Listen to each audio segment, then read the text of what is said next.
Today on Straight Talk Africa, what does Africa need to develop and improve the quality of life of the vast majority of her people? Strong men or strong institutions? That discussion is coming up next, right here on Straight Talk Africa. Hello, welcome Straight Talk Africa, live from the Voice of America headquarters here in Washington. I am Shaka Ssali. Today we are discussing whether Africa needs strong leaders or strong institutions to make the lives of its citizens better. In the 1990s, many African countries embraced presidential term limits and building institutions as a transition to democracy. But in recent years, term limits and institutions are under attack from incumbent presidents seeking to prolong their tenure. My colleague Paul Ndiho has more. In his farewell speech in July 2015, former U.S. President Barack Obama, while speaking to a large audience at the African Union headquarters in Addis Ababa, hailed Africa's extraordinary progress, noting that such growth can only be sustained through continued development and democracy for all. When I first came to sub-Saharan Africa as a president, I said that Africa doesn't need strong men, it needs strong institutions. Constitutional engineering to remove or circumvent presidential term limits and undermining institutions by some leaders is alarming. For example, in Cameroon, Equatorial Guinea, Uganda, Rwanda, and Burundi, incumbent presidents have exploited ambiguities in the law to extend their terms as heads of state while simultaneously undermining their nation's constitution. Equatorial Guinea's President Théodore Obiang Nguema Mbasogo has held power for 39 years. He's still going strong, winning a fifth 7-year term in 2016. Earlier this month, Cameroon's President Paul Biya was sworn in after winning 71% of the vote in the October election, extending his 36-year rule. In 2008, the Cameroonian parliament voted to change the constitution to remove term limits, so President Paul Biya would be eligible to extend his time in office. In December 2017, Uganda's parliament voted to lift the age limit for the presidency, setting a stage for the nation's longtime leader Yoweri Museveni to rule indefinitely. President Museveni successfully pushed to change the constitution in 2005 to abolish term limits.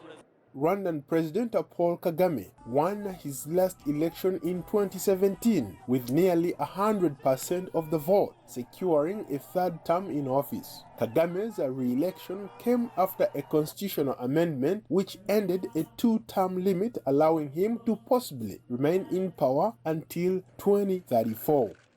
In Burundi, voters overwhelmingly approved a new constitution, extending the presidential term from 5 to 7 years, potentially allowing President Pierre Nkurunziza to seek 2 more terms beginning in 2020.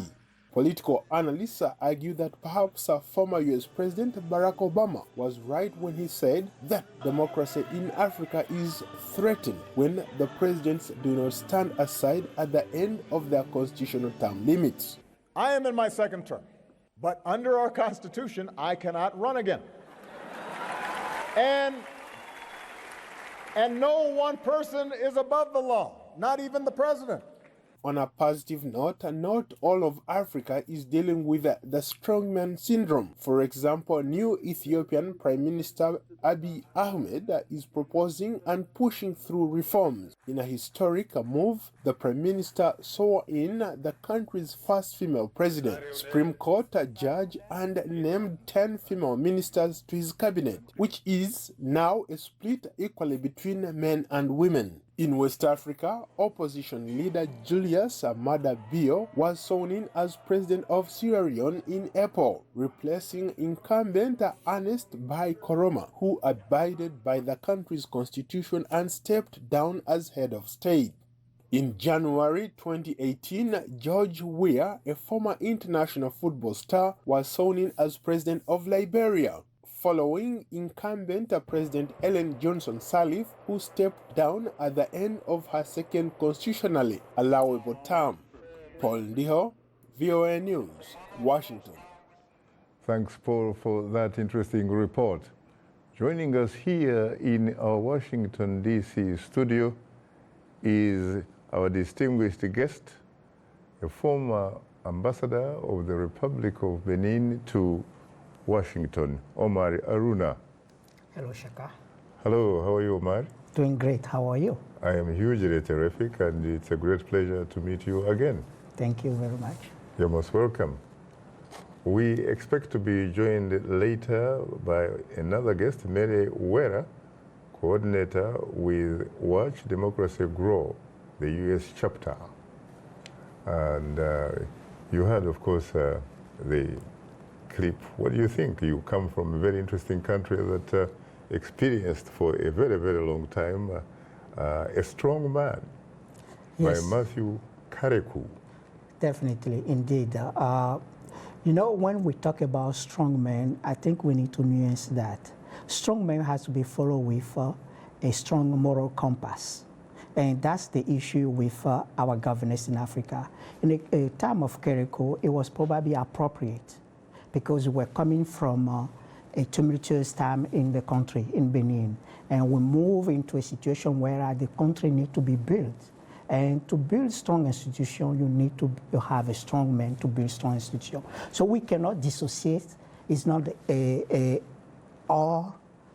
all game. We cannot dissociate the fact that to build a strong institution, we need strong men. So therefore, I cannot say that we need only strong men to build Africa. No, but we also need strong men to build strong institutions with those strong men has to have moral compass. What about some who say, on the contrary, what you really need is a society that is socially and politically conscious? I agree, but let me just give you an example.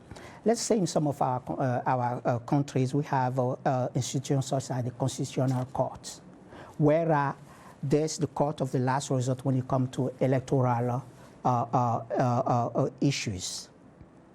The fact is that that court is not supposed to be infallible. However, that court supposed to, if people have to have trust enough to the court, into the court, to a point where they realize that they may not be infallible, but this is the buck stop at this court. So, meaning what? That the strength of an institution is not the infallibility of that institution. However, is the trust and the belief that the citizens have into that institution, saying that they're doing the best that they could under the circumstance, and that we know that most of the time they get it right. What about the fact that if you look at each of the countries in Africa, Yes. you look at their constitutions, you'll find that each of them, at least on paper, they have 3 equal branches of government. Yes. They have the executive branch, they are led by a president or a prime minister. Is that correct? They have the judiciary, Branch. led by the chief justice or president of the court. And they have a legislature, Correct. led by a speaker, or in your particular case, a president. The president. What happens when these 3 branches are in operation? Because a lot of times, 2 of the branches, the judicial branch and the legislature, seem to play a subordinate role to the executive. Exactly. I think we have that currently in one of my countries. And the fact is that, that's why I'm going back to the fact that we need strong people to run those institutions. Because the institution is made of peoples. Made of people. And if those people don't have the moral compass, They don't have the framework that guide them in relation to human rights. Obviously, yes, they will be subordinate to the stronger institution. Let us assume that in the case, the president's office is the strongest institution. Obviously, all the other core branch of government will want to alienate themselves to the president's office because they do not have the moral compass to say that we are an independent branch of government and we have a duty not to the president's office but to the population. Wait a minute, Omar. We're talking about a society. Yes. That is supposed to be a society of laws. Laws. Not men, Correct. not women. Correct. But law reposes on what? Law is not made in a just in space. In a vacuum. In a vacuum. Law is made for people. And people, and what makes a law strong is the ability of the people to abide by that particular law. So therefore, we put together institutions that have law. Most of the institutions in Africa, they have good law in the book, but those laws are followed. The implementation and execution. That's where the problem is, to execute. It's just like it's just like an enterprise, a private enterprise. If you don't have a good leadership, you can have the best idea or the best law in your book. It's not going to work. We have to implement the idea. We have to apply ourselves, and that's where we lack.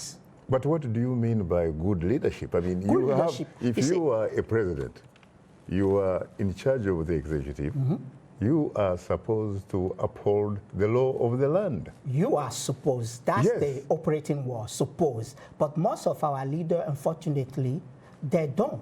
They uphold their own law, or they lost their moral compass to a point where only thing that is of interest to them is to remain in power.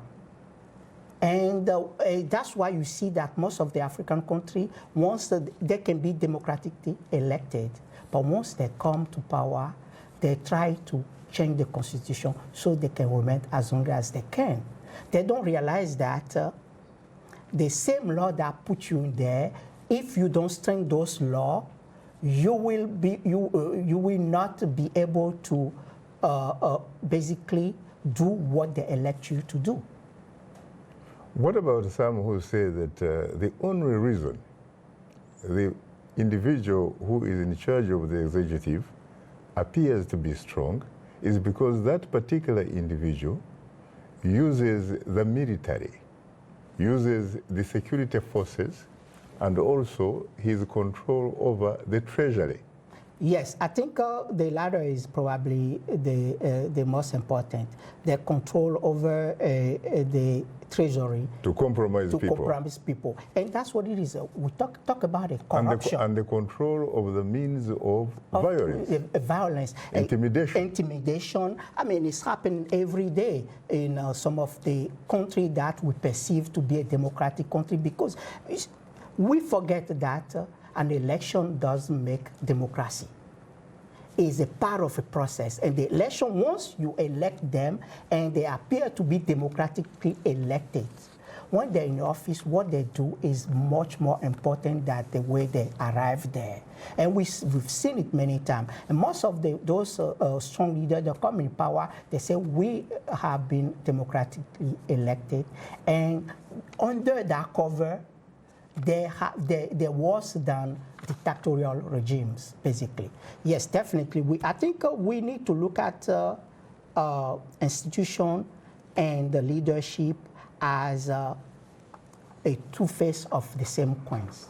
Because once if you don't have a strong institution, then the leadership can take advantage of it. However, to build a strong institution, you need somebody who has a strong leader, who has the will, who is a builder. Because you cannot build, especially in Africa, if you are weak, you cannot build an institution. So you have to have that. But the only thing that usually miss from all that ingredient is the moral compass of our leader. Our leader have to understand that they're not in it for themselves. They're in it for the electorate. They're in it for the peoples. I think that's the most important part. And that's why I'm saying that we cannot dissociate strong leadership from a strong institution.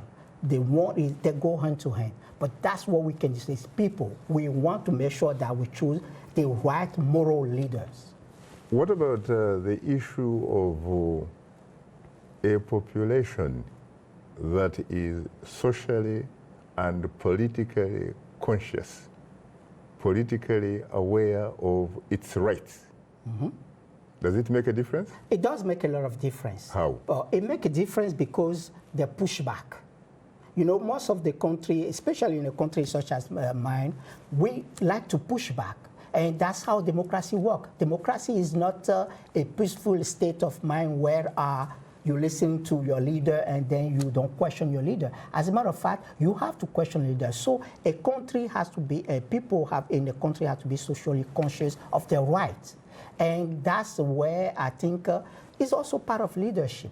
You know, leadership is not at the top. It's also at the bottom. So we need the young people to cultivate that leadership capability, the ideal of leaderships.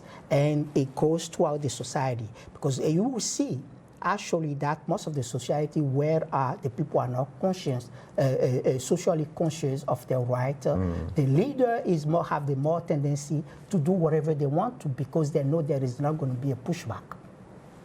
Let's talk about your particular country, Benin. Benin. Who is in charge of Benin? Is it, and in fact what I'm asking is, who is the primary stakeholder in Benin? Is it the people or is it the president? I used to think it was the people. But now I think I wonder. I wonder because the direction the country is taking is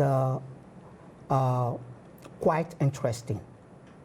You know, we were known to be I think, the cradle of democracy in Africa. Correct. And all of a sudden, we elected 2.5 years ago a president who was democratically elected, overwhelmingly elected. But I think he lost the moral compass. You're talking about Patrice Talon? I'm talking about President Talon. A man who comes from the business background? Yes, and I think that's a mistake. Something, in fact, he has something in common with our president here. I think they have too much in common. Really? They have too much in common. They both were businessmen, and both of them cannot dissociate the business from the patrimony of the country. And for what is worth saying, in the case of Benin, we overlook the fact that we build strong institutions in the country, but we've overlooked the fact that it can only take somebody who really did not care about those institutions to destroy the whole work that was done. What happened to the once vibrant civil society in Benin? Well, I would think that the civil society is still vibrant, but they're fearful, because the strongmen in the marina have put fear into them. That's one thing. The civil society in Benin also have been corrupted by the top leadership. This is unfortunate. I mean, I should be sitting here and praising the country. But unfortunately, we are in a situation where the country is going to the wrong direction, and we need to pull back. A country that you loyally represented as its ambassador for many years. Yes, and you know what?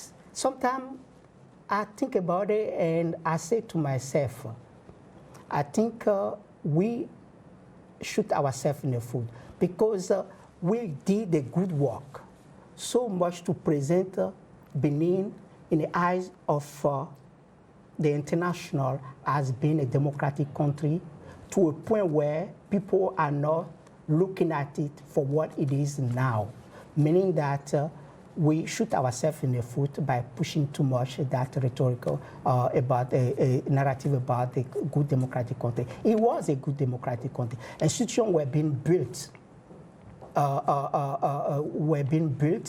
But however, it's taking one man to destroy all those institutions. But how could that be when Benin, I am told, at least people consider themselves to be citizens who owe allegiance to the state and know that they do have constitutional rights. In fact, inalienable rights, one could even say birthrights, as opposed to being subjects who owe allegiance to an individual authority who have no constitutional rights, but in fact expect privileges which are handed to them from that particular individual authority. I think poverty is the issue, really. When people don't have what to eat, they pledge allegiance to who can or who they perceive can feed them. But the people are supposed to be the bosses. They're supposed to be in charge of the president and many public officials. We have the judiciary in Benin. We have the parliament in Benin. But if I tell you that as currently in Benin, the head of the Constitutional Court is the private lawyer of the president of the country. How does that happen? How can Isn't that an apparent conflict of interest? It is an apparent conflict of interest, but it's a perception issue, because the moment that as the former lawyer of the president, you defend the president and you became the head of the foremost institution in the country, people tied you to the president. And the perception of that institution take a hit, because people wonder, can we trust this institution? Really? That's the question. And I can give you many examples. The parliament is under the spell of the president. So, as I said a little bit earlier, you are talking about parliament, for example, being subordinate to the executive. To the executive by money. I mean, I was listening to a show on the yesterday or last week, or maybe early this week, I can't remember. And one of the parliament, the oldest parliamentarian, she was saying clearly that I was given $5 million francs CFA from the Minister of Finance, so I could vote the change of the Constitution. I mean, I didn't say that. That lady said that, which is the former wife of the former president. And she's one of the oldest parliamentarians in Benin. Really? So when you hear things like that, you wonder. Money has become the king in that politics. Well, I'm delighted to announce that the other distinguished guest, Mary Uwera, the pure one, who is a coordinator with Watch Democracy Grow, the United States chapter, has arrived and is with us right here. Thank you, Shaka, for having me. You're most welcome. Sorry for having had to negotiate the midday Washington traffic. Thank you, thank you. How are you? Good, good. And you? Good, you look terrific. Thank you. Mm-hmm. So tell us, when you look at the topic that we are discussing, what do you think is better for Africa? Is it strong men? And you happen to come from Rwanda, which has the distinction of, at least according to a lot of pundits, who have a strong man? Or does it in fact need strong institutions? I guess, Shaka, sometimes it becomes a challenge, because when you look at the history, either US or even Africa, strong men have led to some development. Independence of Africa was achieved because of Kwame Nkrumah, people like Patrick Lumumba, people like Haile Selassie of Ethiopia. So yes, you need strong men to some degree to champion certain political culture. When you look at US, we have people like George Washington, the first president here. We have Madison, who championed the political culture of democracy. But again, as he said, Madison, he said, truth be told, when power is in the hands of men, then we should not really trust those men. Therefore, a need to do a check and balance. And he goes on actually to say that accumulation of power, be it legislature, executive, or judiciary, in the hands of either one, a few, or even many, by any means, hereditary, selective, appointed, it prones the nation itself for tyranny. Therefore, there is a need to have strong institutions. Yes. Much as we may need strong men, but power corrupts. Therefore, we need a check and balance. And absolute power does what? It corrupts. Absolutely. Absolutely. So basically, on the continent of Africa, where we have corruption, we have, in the real sense, the democracy we talk of, it's not as it is here. Like I was watching these elections which have been going on. Rarely do you see an opponent party occupying the other part of the parliament. But here it happens. We have Democrats really occupying the Congress, the House of Representatives. So for us, we haven't reached there. Well, therefore, of course, you know, you really cannot generalize Africa, because there are some countries in Africa which actually reflect that. Yeah. South Africa, for example. It can even recall an incumbent president without completing his tenure.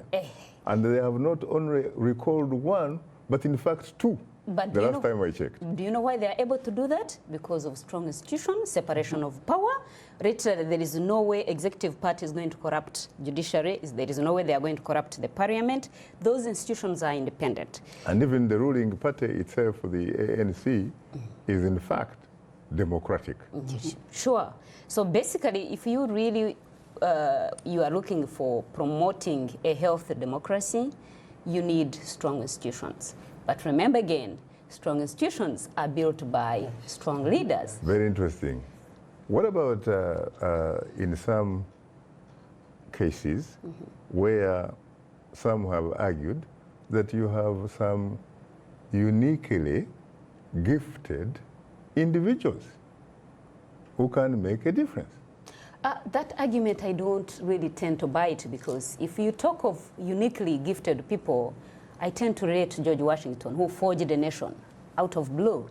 But he was like, I'm going to say, just to be there. But he did not do it alone. Exactly, with others. But he said, well, despite that I have shaped this culture, I'm just going to be there for only 2 terms.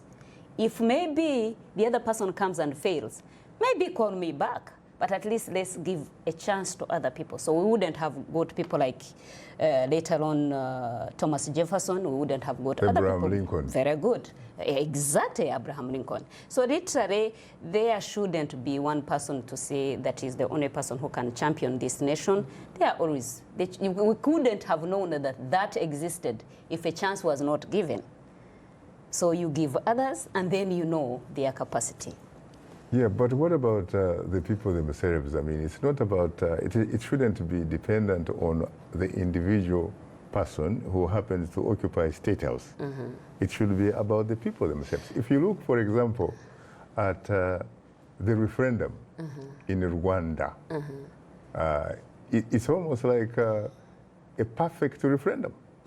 That one, there are 2 usual definitions of democracy. There is the normal or formal one, which is a government of people, by the people, for the people. And there is another one suggested by Joseph, if I remember, which is institutional arrangement for arriving to power. So literally what happened in Rwanda was an institutional arrangement to arrive to power, but not the normal way as we know it, that people should champion.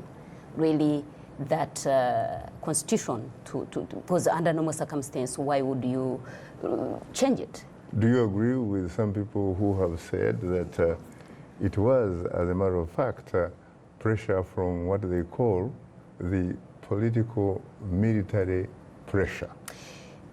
I would say yes, and again, that's where our communities tend to be blind. If you think of a nation growing in terms of leadership and in terms of democracy, I don't think that was a brilliant approach, because no matter how much you manipulate, time comes you can't be able to, and you end up putting a country in a context where it wouldn't have been, especially if you consider where it is now.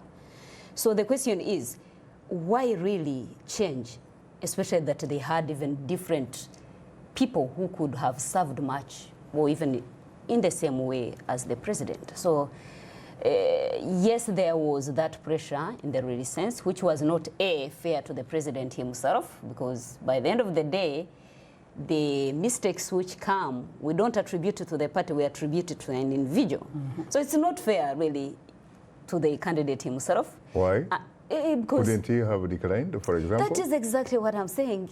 That is a way, again, you tend to not understand the notion of power corruption. Or did he, in fact, succumb to the people's pressure, as some of the individuals in the Great Lakes Could be, I don't said? know. Could be, I would say maybe he succumbed. But again, that's where you, if you really stand your independent mind, you are like, no, this is not healthy because of ABCD, I decline. He But had Mary, that chance. Mary, surely there must be something going on in Rwanda, because there is a saying, you know, and a lot of people agree that there is no smoke without fire. There must be something, because I run into a lot of people who give me the example of Rwanda as the country on the right track. Yeah, actually. And yet this is a country that is clearly undemocratic.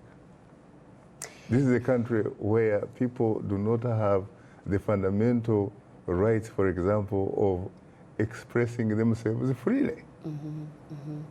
But we are told that the president, Major General Paul Kagame, retired but not tired, is working miracles. Yeah, usually when you come into leadership in a country, especially when you consider the history of Rwanda, 1994 genocide, that is a turmoil.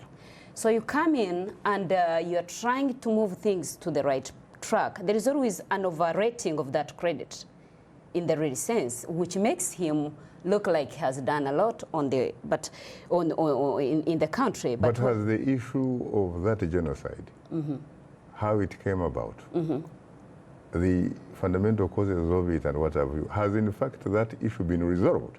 Not really. I would say, yeah, there is some kind of reconciliation which is going on. But again, remember, genocide is not a product of people themselves. It's a product of poor leadership.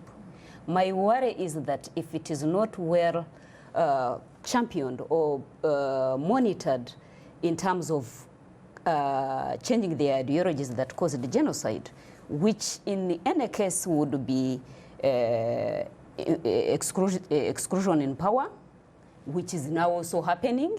We may not have genocide, but we may have again another resentment and another again kind of conflict. So on that notion, I say, much as he has had a credit for having helped the country, I think if you just see in the interest of the growth of a nation, politically and in terms of leadership, and actually rebuilding that reconciliation for even the country, I think it would be better for him to totally hand over the power. Because at this material time, despite that he's popular internationally, and by the way, the development of Rwanda, I would also say, it's not from him alone. We had a lot of international favoritism due to the international guilt after genocide, whereby all the international communities were like, oh, we are not there during that time, therefore it's time now to build the country. We had debt forgiveness. I'm afraid we'll come back to that later, because time happens not to be our best ally. Thank you. You are tuned into Straight Talk Africa. We'll have more of a discussion in a moment, so please don't go away, because we'll be right back with you.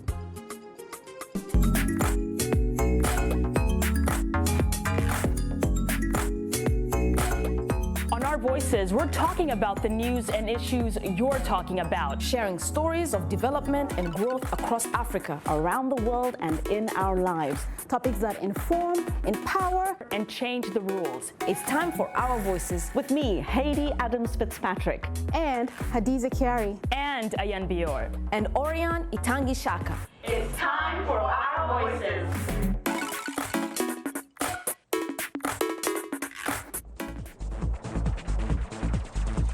be able to touch on things that are important to people on an everyday basis. We hope that our viewers are getting inspired when they watch our show. They're getting a view of the world from a different perspective, things that perhaps are not in their immediate vicinity. Today, I could put in on the show something that is a little different, a little unique, and this gives me that inspiration to come to work. A reminder that we appreciate all of the audience feedback. Straight Talk Africa streams live every Wednesday on Facebook, and you can also watch us live on your mobile device. Just unload the VOA mobile app now. Let's look at what's on tap for next week's program.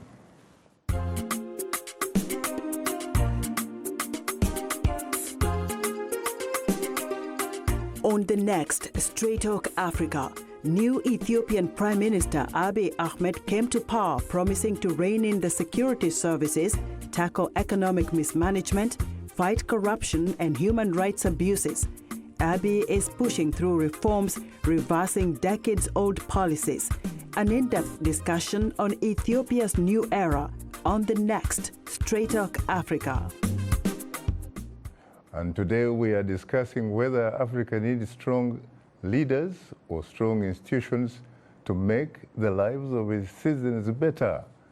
Our guests are Mary Uwera Coordinator with Watch Democracy Grow, the U.S. chapter, and Ambassador Omar Arouna, who was with former Ambassador of the Republic of Benin to the United States. I have to say, Mary and Omar, it's a pleasure, of course, always to have you here on the show, and I'm profoundly honored and exceedingly humbled to be able to host you on Straight Talk Africa. Thank you for having us. Thank you for having us, Shaka. You're most welcome. Let me come to you, Mary, again. I just wanted to make it very clear. Mm-hmm. The question I asked you earlier really was not about what is being done today, whether there has been reconciliation or no reconciliation. That is a subject for debate. The question, in fact, I was alluding to is, do we sincerely know who triggered the genocide? Like in any civil war, various factors lead to an incident. You cannot attribute to one factor. There was a discontent inside. There was the invasion of RPF, and all those contributed to the issue of genocide. What about the plane? Of course, the plane is part of it. Since the negotiations were not going to be underway. No, negotiations had actually been completed in Arusha. Yes, they had been completed in Arusha. There was a deal for... But they were not going to be in place, like they were not going to be implemented according to Abiyarimana. So I don't know wait really... a minute. In fact, some aspects were already in place. Mm-hmm. Yeah, that's why, for example, the RPF soldiers were already in the capital Kigali. Mm-hmm. You had a battalion which was stationed in what was the parliamentary building, correct? Yes. Yeah, that was part of the Arusha deal. Yes, but having the military or the battalion in Kigali never meant that really there was going to be immediate repatriation of the people. And I think there was that kind of disagreement, that a possibility that may not take place. So I don't know how the plane crashed. At that time I was in Uganda actually as a student. Now wait a minute, you obviously have had the benefits of hindsight. You have read a lot that has been written on that subject, not only in terms of commentators, but also books. Yeah. You have even had films. So surely you should be in a position by now to be reasonably reasonably aware of what happened or what didn't happen. Usually, Shaka, if I don't have evidence, I don't like to hypothesize or kind of speculate that it was this. All I know was what ended up, the end result of the negotiation was the plane crash. And here we see genocide, which makes me actually say that before even the plane had not crashed, I think genocide was going to take place, because following the magnitude, following the way it was implemented, that was not accidental. So whether the plane was going to crash or whether it was not going to crash, I think it would be fair to say genocide was going to happen in any way. Otherwise, where did the people get the pangas? Where did people get organized on that last minute of plane crash? So do you have evidence of that? I mean, people were being killed openly. I mean, that's something which was out there. Well, the thing is, you said earlier that there was a civil war. Yeah. But how could civilians possess the machetes? But let me ask you a question. In a short period of the plane crash. Do you believe, for example, that President Kagame stopped genocide? Yes. In fairness to him, really, I would always be... What about critics who say, on the contrary, he may in fact have been behind triggering the genocide? In fact, some of the evidence has come from some individuals who were very, very close comrades and allies of President Kagame. Let me tell you, sometimes I like to be open on certain things and not to be biased. I don't see of what benefit was he going to benefit from the genocide. First of all, ask yourself, why would he champion genocide? It became as an accidental, just like the World War. You would not say one factor led to the happening of World War and Second World War. It was a trigger for genocide. But I don't think he really had that interest of genocide. No, that would be not fair. I have to, you know, there's no democracy in Studio 47. If you are told by the producer to go, you have to go. Okay. And I'm told one of our followers on social media just sent us a video with a question. Let's take a look. Hello, Shaka. This is Guy Fleury from Burundi, but I live in Washington. My question to you is, don't you think that in some cases African nations need a strong man to bring strong institutions? Very interesting. How would you react to that, Omar? You already actually, I think, said something to that effect. Yes, we do need, because institutions don't build themselves. And you have to have will to build your institution. So therefore, yes, we do need strong men to build the institution, not to become the institution. There is a nuance. But is it only a man? What about the women?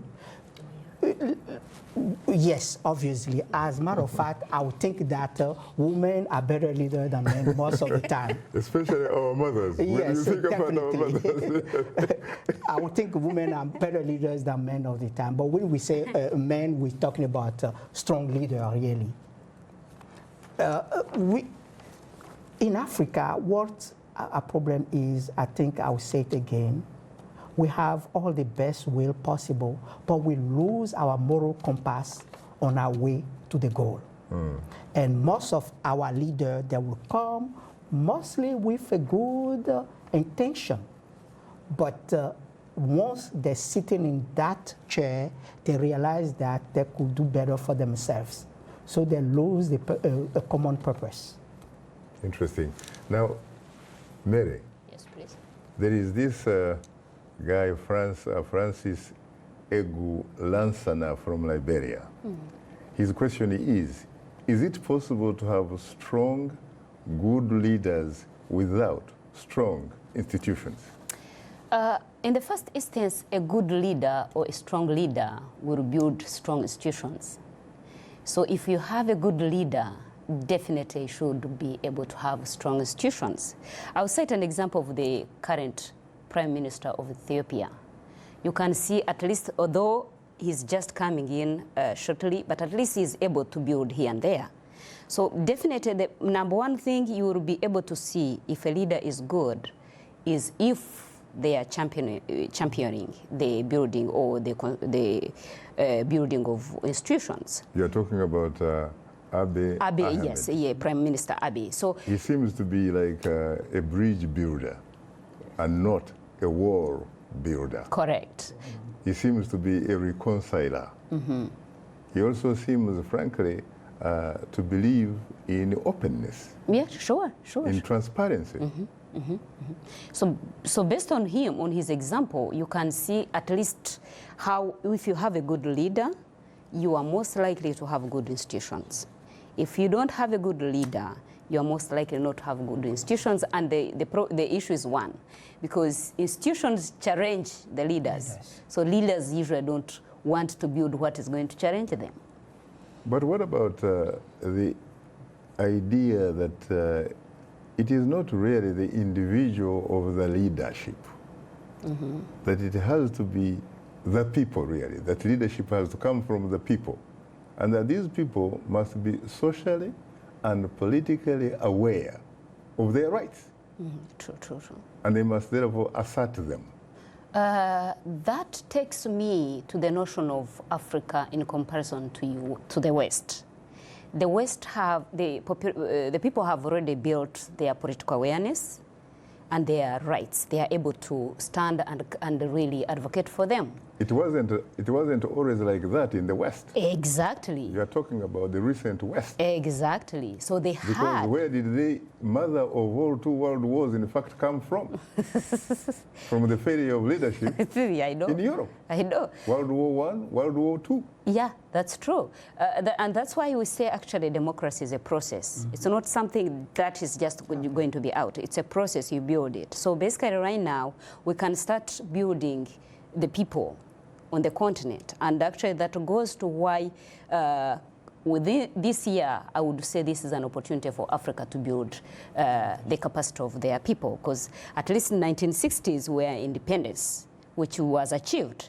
Then we have military coups. Then we are now struggling. What type of independence were you talking about? At least there are some people who actually regard that as flag independence. You know, whatever case it national was, anthem type of independence. Kind of, but at least it managed to say to bring an image whereby Africa was no longer subjected to imperialism. So basically, there was some kind of independence there. So I think now. You mean colonialism? Colonialism, really? That I would say. Because apparently, sometimes the last time I checked imperialism. When I say colonialism, it's more stigmatic than actual imperialism, because imperialism is somehow friendly. Colonialism is another word that I usually don't Imperialism intend. is somewhat friendly? What do you mean? Kind of compared to colonialism. Colonialism is like... I thought that, in fact, if there is anybody who probably has defined this phenomenon you are talking about best, is someone that you actually fondly referred to earlier in the program. That was the Ghanaian founding leader, the Osajefo, Dr. Kwame Nkrumah. Correct. He talked, in fact, he even didn't talk, he even wrote a book. He said basically imperialism is the last stage of colonialism. Yeah. But the issue is that you can get rid of imperialism, but you cannot get rid of colonialism. Now, wait a minute. And that's why we are having even what we are having today. For sure. Wait a minute. Because the neo-colonialism... Would you like to weigh in, please? Yes, I think what she's trying to say is that we've seen the face of colonialism, and we do not know the face of imperialism. Very good. That's basically what she said. That is, imperialism actually can be invincible. Very good. Yes. But colonialism, it's, even right now, we have it amongst our own.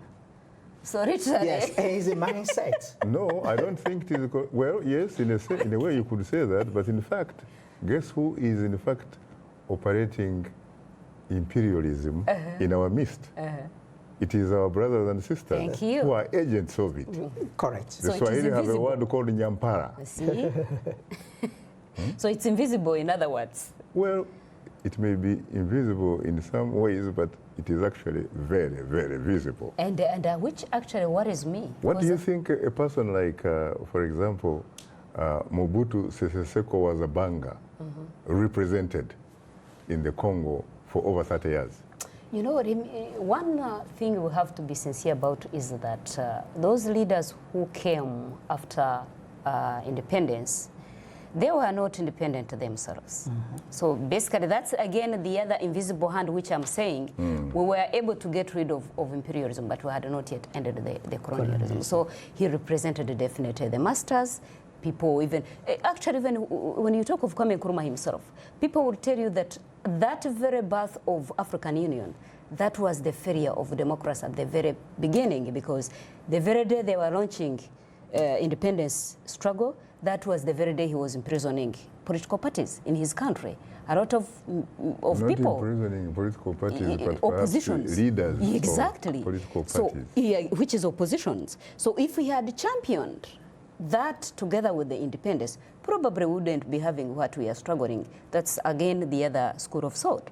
They usually say, you know what, if maybe he had been able to champion that one together with independence, maybe we would be far away. Maybe even African Union would have been able to be more proactive. You know, there is a saying that all of life is about passion, action, and reaction. And that to ignore the passion, action, and reaction of your generation is to risk having not really lived at all, occupying space.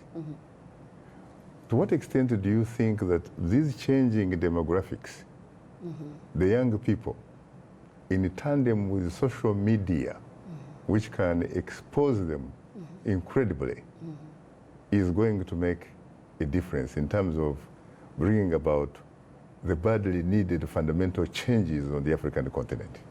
To a bigger extent, I think the youth and young people are really now taking it on. They have been, like, if I would use the word obedience, enough to the leaders. But again, now they are realizing that it's high time they got involved. And that's why we actually say this is maybe, in my view, this is a time for young generation to start building the civil society, start building those institutions we are talking about, and actually becoming like a check and balance to the leadership that we are having. It's upon the leaders to know that this group of people, we are talking of majority of the 35% of the population, they are not going to let it go. So literally incorporate them, incorporate their ideas for where they are going. They are all struggling or trying to see a better nation, a better continent. Omar, there are some people who have argued that most of us in Africa really have been occupying space, despite the fact that Africa is not poor. Africa is incredibly blessed with wealth, the type of wealth that in fact has helped to build superpowers. There is a book by a former, the late Walter Rodney, an intellectual that came from the Caribbean. The book was titled How Europe Underdeveloped Africa. You could actually have probably even said, he could have said how Africa developed Europe. And now we're talking about this development tiger in China. Guess where they get their resources to be the #2 largest economy on this planet Earth? From Africa. So what is it? What's wrong with Africa? I think, unfortunately, I have to agree with that person. The fact is Walter Rodney. Yes. From Guyana. The fact is that as an African, we have not taken the conscience that this is us, this is our things, and this is for us to develop it. And going back to what Mary was saying, is in relation to the colonialist mentality. That's about it. And I think the salute will come from the younger people, because they don't have those inhibitions that we have, due to the fact that we have been associated with the colonialism and then with the quote-unquote master. They don't have those inhibitions, and they know what is going on. So I think we would be probably be empowering our young, and probably will be better off at this point. Any particular reason why the present generation has not made a dent, really? Because let's face it, the current generation, for the most part, is made up of those types of people that you are describing. Yes. I mean, we can spend the whole day here talking about that, because there is also the concept of development that have to be put into place, that we know. And we do not appropriate ourselves, our own development. We want to develop on a model of others, basically. So therefore, it's kind of hard for you to apply somebody else's model and expect to have his results. I see. Mary? Yes, please. I think what he's saying is actually what I would tend to support is that the young people, when we are talking of the effect does not simply just get out of people quickly, but at least we are seeing young people now saying, oh, while Africa, we used to say, if what is happening in Rwanda does not pertain to me in Congo, because I'm not part of that, or what is happening to Congo, I care less if I'm from Uganda. We are seeing a generational which is trying to build unity, which was not there. So they are realizing that they can't achieve much until they are united. So slowly, those mentalities will go away. I have high hopes. Well, unfortunately, time happens not to be our best ally, but I certainly wish you the best. Thank you. Good luck. Thank you. Thank you. Well, the Voice of America is also saddened to report the passing on Monday of Dr. Professor Suleiman Nyang. Nyang was a regular contributor to many of our television and radio programs over the years, appearing many times on Straight Talk Africa, In Focus, and Africa 54. He was a superb analyst, offering insight into some of our most complex and high-profile stories. Professor Nyang was a former chairman of the African Studies Department at Howard University here in Washington, D.C., and he served as a deputy ambassador and head of chancellery of the Gambian embassy in Jeddah, Saudi Arabia.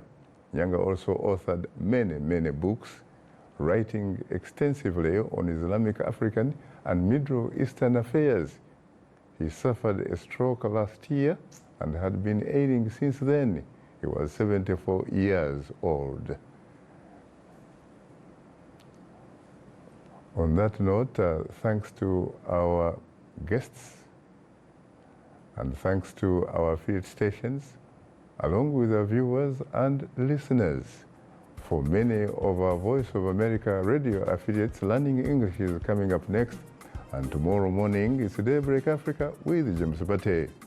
On behalf of the Voice of America, thanks for tuning in to Straight Talk Africa. In the meantime, get better, not bitter. And please remember to keep the African hopes alive.